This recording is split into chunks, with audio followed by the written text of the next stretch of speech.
పాకిస్తాన్ తో పోల్చుకుంటే ఇండియా చాలా వెనుకబడింది. అసలు ఎగుమతుల్లో మాత్రం ఇండియానే దాటేసింది పాకిస్తాన్. ఓన్లీ ఇండియా మాత్రం కదండి, ప్రపంచంలో అన్నింటిలో కూడా ఈ విషయంలో మాత్రం పాకిస్తాన్ ముందంజలో ఉంది.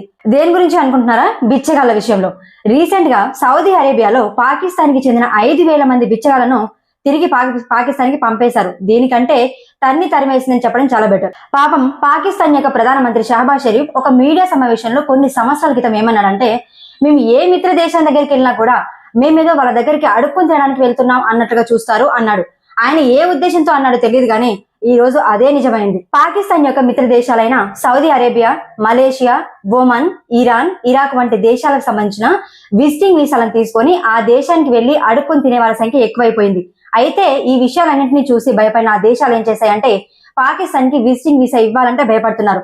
ఇవి నా నోటి నుండి నేను చెప్పడం కదండి, పాకిస్తాన్ లో స్వయాన వారి దేశంలో జరిగిన అసెంబ్లీ మీటింగ్ లో జరిగిన డిస్కషన్ ఇది. పాకిస్తాన్ కి చెందిన 2 కోట్ల మంది బిచ్చగాళ్ల నెలసరి ఆదాయం ఎంతో తెలుసా? 4,200 కోట్లు నెలసరి ఆదాయం. అయితే ఇంకో ఇంట్రెస్టింగ్ ఫ్యాక్ట్ చెప్తా. వేరే దేశాల్లో వాళ్ళ దేశాల్లో డౌట్ వచ్చిన బిచ్చగాళ్ళందరినీ తీసుకెళ్లి అరెస్ట్ చేస్తే అందులో బయటపడింది 90% మంది పాకిస్తాన్ చెందిన బిచ్చగాళ్ళేనట. అడుక్కోవడం వాళ్ళ కొత్త ఏం కాదు కదా. మొదట్లో పాకిస్తాన్ సపరేట్ దేశం కావాలన్నారు, ఆ తర్వాత ఇండస్ వాటర్ అన్నారు, ఇప్పటికీ కూడా ఇండస్ వాటర్ ని అడుక్కుంటూనే ఉన్నారు. మళ్ళీ ఇప్పుడేమో ప్రపంచ దేశాలన్నింటినీ కూడా అడుక్కోవడం మొదలు పెట్టారు. ఇది పాకిస్తాన్ బుద్ధి.